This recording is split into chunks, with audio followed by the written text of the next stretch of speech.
अस्सलामुअलैकुम। उम्मीद आप सब खैरियत से होंगे। एक साहब मेरे बराबर में मस्जिद में नमाज़ पढ़ रहे थे और माशाल्लाह जो है वो दाढ़ी भी उनकी मुझसे शायद लंबी होगी और उम्र भी उनकी मुझसे ज़्यादा है। मैं बचपन में उनको चाचा चाचा करता था, मतलब इतनी उनकी उम्र है। तो अब माशाल्लाह जो है वो पाँचों वक्त के नमाज़ी हैं। उस टाइम तो वो क्लीन शेव हुआ करते थे और मैं भी क्लीन शेव हुआ करता था। तो मैंने उनको नमाज़ पढ़ते हुए देख के सोचा कि मैं उनको एक बात याद दिलाऊं। तो अक्सर वो मुझे जो है मस्जिदों में नज़र आते हैं, हमारे इलाके में रहते हैं, हमारे मोहल्ले में रहते हैं, तो अक्सर मुझे मस्जिद में नज़र आते हैं। तो मुझे बचपन की एक बात याद आई, तो मैंने सोचा कि मैं उनको याद दिलाऊं। तो आज की मेरी वीडियो इस टॉपिक के ऊपर है कि मैं आप लोगों से ये मशवरा करना चाहता हूँ कि मैं उनको ये बात बताऊँ या ना बताऊँ। बात दरअसल ये है कि हमारे बचपन में उनकी जो जगह थी, उस जगह के पीछे कुछ 6 बाई 6 का एक टुकड़ा पड़ा हुआ था जो कि लवारिस था, यानी कि वो मुश्तरका जगह थी लोगों की इस्तेमाल करने की। जिस टाइम वहाँ पे लोग मौजूद नहीं थे, यानी उसको बरतने वाले मौजूद नहीं थे, चंद एक साल का वो एक वक्फ़ा गुज़रा था, 4-5 साल का। उस वक्त में लोग जो है वहाँ से उस जगह को छोड़ के चले गए थे, यानी वो जगह वीरान पड़ी हुई थी।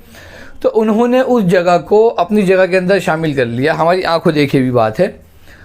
तो हमारी भी जगह नहीं थी क्योंकि मुश्तरका जगह थी, हम अकेले थे, इसलिए हम भी नहीं बोल पाए। बाद में लोगों ने, एक आध आदमी ने जो है एहतजाज भी दर्ज करा उनसे, लेकिन वो ज़्यादा कुछ उनका बिगाड़ नहीं पाए।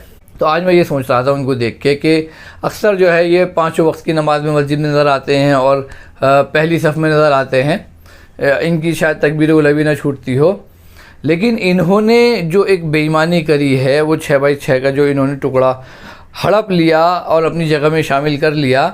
और वो इस बात को अच्छी तरीके से जानते हैं, वो भले से कितने हीले बहाने बनाएं। अगर वो मेरी वीडियो देख रहे हैं, क्योंकि मैं नाम नहीं ले रहा इसलिए ग़ीबत नहीं होगी, लेकिन वो भी और उन जैसे हज़ारों लाखों लोग भी जिनकी तकबीर उला नहीं छूटती, मस्जिद में पहली सफ़ पे खड़े होते हैं। कोई अपनी बहन का हक़ खाया हुआ बैठा हुआ है, कोई अपने भाई का हक़ खाया हुआ बैठा हुआ है, कोई पड़ोसी का, कोई रिश्तेदार का, कोई किसी का माल खा के बैठ गया, कोई किसी का उधार लेके बैठ गया, और आज जो है अल्लाह करने के लिए जो है मस्जिदों में पहली सफ़ में नज़र आते हैं। ये सोचते हैं कि हम अपनी नमाज़ों से, अपने रोज़ों से, अपनी इबादत से जो है अल्लाह को राज़ी कर लेंगे। तो ये तो पॉसिबल ही नहीं है। जब तक इन लोगों ने जो गबन करे हैं, जो बेईमानियाँ करी हैं, जो जगहें हड़पी हैं, जब तक आखिरत में अल्लाह इन लोगों से उन चीज़ों का हिसाब नहीं ले लेगा, जब तक अल्लाह ताला नमाज रोज़े का सवाल भी नहीं करेगा इन लोगों से।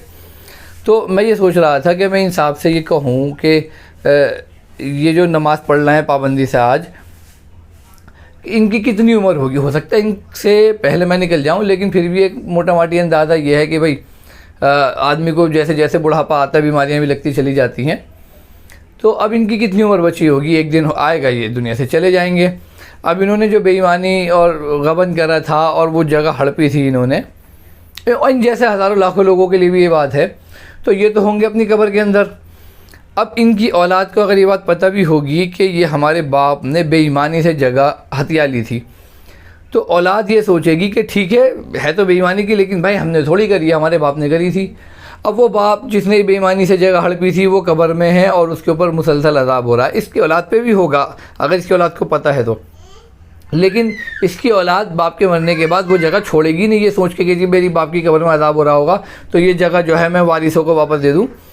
वो उसको पूरा इस्तेमाल करेंगे और अपने बाप का माल समझेंगे और समझेंगे अगर करा भी था तो हमारे बाप ने करा था, हमारे बाप से पूछो, ये तो हमारा बाप हमें दे के गया है।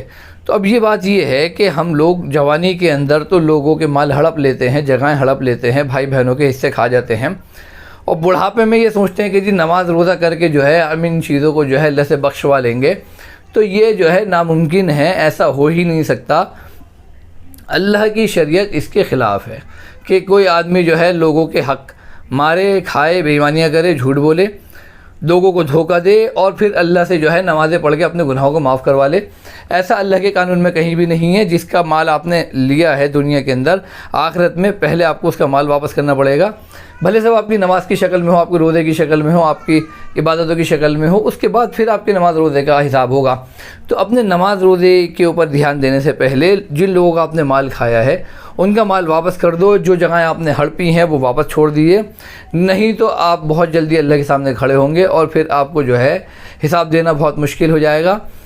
आपका ये नमाज में आना और तकबीर उला के साथ पहली सफ़ में जाके खड़ा होना, ये आपका किसी भी काम का नहीं है जब तक आपने जो ये अपने फ्रॉड के चीज़ें कर रखी हैं, लोगों के माल हड़प रखे हैं, लोगों की जगह हड़प रखी हैं, जब तक आप ये लोगों को वापस नहीं कर देते, अल्लाह की नज़र में ये जो आपके अमल हैं ये नाक़िस हैं, बेकार हैं, जब तक कि आप उन लोगों को उनके हक़ वापस नहीं कर देते।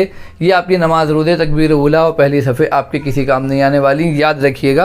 अगर आपको मेरी बात पे यकीन नहीं है तो आप किसी आलिम से, मुफ्ती से जाके पूछ सकते हैं, नहीं तो आप कुरान शरीफ पढ़ लें, आप हदीसें पढ़ लें, तो आपको पता चल जाएगा कि मैं कितना सही कह रहा हूँ। उम्मीद आपको मेरी बात समझ में आ गई होगी। मेरा सवाल ये है आप लोगों से कि जिन साहब का मैंने इस वीडियो में ज़िक्र करा है कि जिन्होंने मेरे सामने वो जगह हड़पी है, तो क्या मैं उनसे इस बारे में ज़िक्र कर दूं कि भाई आपको तो बहुत जल्दी मरना है और आप जो है उस जगह को अगर वापस करना चाहें तो अभी भी कर दें, क्योंकि आखिरत में तो फिर आप जो है फंस जाएंगे अल्लाह के सामने। तो क्या मैं उनसे सवाल करूं ये वाला या नहीं करूं? अगर आपको मेरी बात समझ में आए तो कमेंट बॉक्स में मेरा इस मसले का हल ज़रूर बताइएगा। मेरी वीडियो आपको अच्छी लगे तो उसको लाइक कर सकते हैं। इसी तरह की मेरी वीडियो आपको मिलती रहे तो मेरे चैनल को आप सब्सक्राइब कर सकते हैं और इस वीडियो को आप सवाब की नीयत से शेयर भी कर सकते हैं। अल्लाह हाफिज़।